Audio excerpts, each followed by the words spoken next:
Now you've seen the news. Andrew Tate has declared he's, becoming prime minister or at least running for prime minister. And there's two types of people. There's one, the people who are like excited. Oh, liberalism is over. No longer any of this liberal UK bullshit, and it will spread across the globe.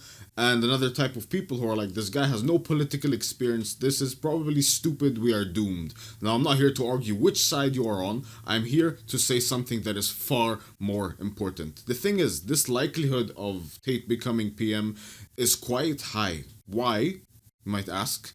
It's all due to his global presence. It's all due to his personal brand. And that's why I've been telling you from day one, start your own personal brand. You might think, oh, he's gonna try and sell me something. I promise you, I'm not gonna try and sell you anything at the end of this video. I promise you, this is all pure hearted. This is all for your own good, right? This is why I'm telling you, start your own personal brand. There's no sales here. I want your best interest at heart, and that's why I need to talk to you about this. He's running for PM, and you've seen this all over the media. Andrew Tate is becoming prime minister, and of course, the first thing you did was check the comments on those posts, because I know I did it. You probably did it. You want to see people's reactions. You want to see how people react to this event, right? And the unfortunate thing is, you are rotten. Your brain is rotten. You are your brain, and your brain is simply rotten. It's rotten not because you do this to this post. It's rotten because you do this to every single piece of bullshit you see online. Whether it's Cardi B and her new boyfriend, whether it's new Billie Eilish and her new post, whether it's new some stupid shit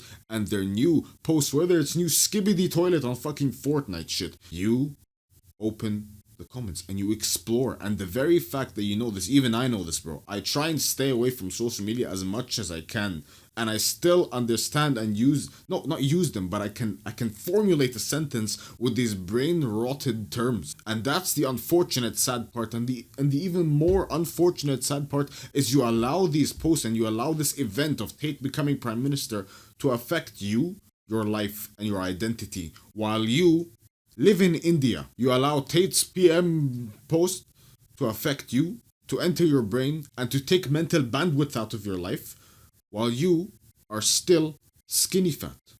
You allow all of this shit to happen and to take bandwidth in your brain while you still have a life that frankly sucks, while you still play Roblox, while you still play Fortnite, while you still muck around. And this isn't me trying to tell you to be perfect. Of course not, because I make mistakes. You make mistakes. No one is perfect. Not a single soul on this planet is perfect, right? But the thing is, you aren't even on the scale yet, right? Now, if you are on the scale, that's a different story, but most of us, we aren't even on the scale yet. What do I mean by the scale? There's a scale of nothingness in pursuit to perfection, right? Imagine there's level 1 progress to level 99. You haven't even begun the pursuit of perfection yet. You're still locked in. You're still plugged in. You see these words that I'm using? They all originated from the media, right? And they all infect our minds. They all infect our minds and they take space in our brains. But the truth is, you have no space for your own existence. You fill the void in your own existence by this just empty shit. It's like eating empty nutrients. You know when you're hungry? If you're hungry and you go eat bread, just bread, you'll feel full. You will feel full if you just stuff your body with bread for 10 minutes. You'll feel full for 10 minutes. And the unfortunate and sad truth is that in this analogy, all you've ever been eating was bread. That one time you decided to be consistent at the gym for a week, well, yeah, sure, you ate meat that day, but it was just that day. Then you continued eating bread and bread and bread and bread. Bro, you're still not making progress, and you have these thoughts of, oh my god, this is so important. You are the most important thing. You are the most important thing in your own life, in your own existence. Why are you looking at some other man trying to make him like the main character of your own story when you haven't even formulated your own story yet? I'm simply telling you to put yourself on the scale, to forget about the external, to forget about all this random bullshit that happens in your life, and to just hone in, to just go all out, to go hard on this pursuit of perfection. And I'm telling you, this pursuit of perfection is a false pursuit, because you will never achieve perfection. But the greatest thing, the best thing about this pursuit is that you actually make tangible progress in each and every single one of these realms. And the greatest, this is actually the greatest thing, is that throughout this pursuit, you have stories to tell. Imagine you're a kid, you go, like, you have somehow, you attract a female partner.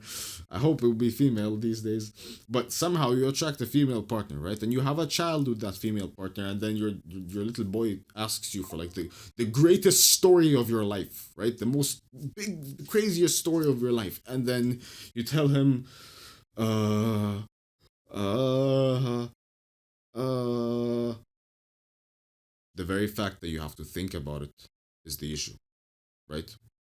You're out here scrolling. Your life consists of scrolling. It simply just exists and consists of scrolling and learning about external things. Do something with your own, like, this is something that some of my inner circle knows. Bro, I'm going gun training. I'm literally learning to use firearms and stuff and everything. This is just another story, and I'm gonna go hunting in the wilds for like big game down the line. This is just another story I'm gonna tell my kids. It's a side quest, right?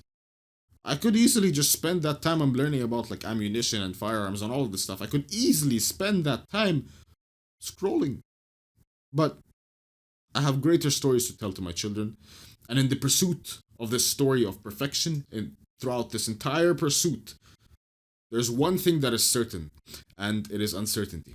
It's obstacles. So when I tell you be perfect or not be perfect, when I tell you put yourself on the scale of growth and perfection, I also tell you accept the obstacles that come with it and know that they are coming and know that it will be painful. It is inevitable, which is why I always say, wish not for a lighter load, but for a stronger back.